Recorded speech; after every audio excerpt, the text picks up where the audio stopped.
Abante. Abante, ayan. Ano itong tinutukoy natin? So, kung makikita ninyo ngayon sa social media, mainit na mainit, popular now, nakalagay. Yeah. Yung isang konsyal na nagngangalang Kisha Ancheta. Ancheta. Oo. Si Consala Kisha was really, Really, what? kilala na naman siya, di ba? Dati pa.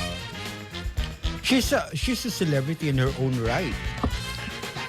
Hindi ko makasagot eh.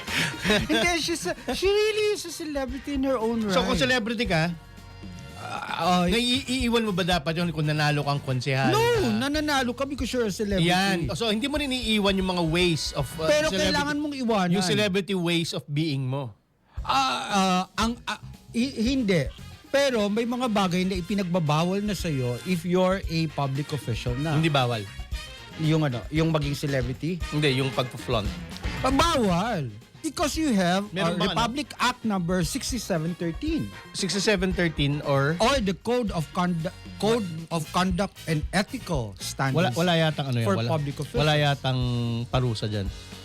Meron. Diyan sa batas na yan. I will have to check. Ano ba yan?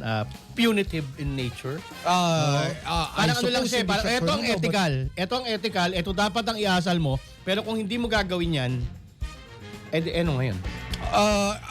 Civil service yata baka. I will have to check because may mga batas naman talaga. Kasi yung walang 6713 explicitly stated dapat hindi ka tumatanggap ng monies. Yeah. Hindi ka dapat tumatanggap ng regalo.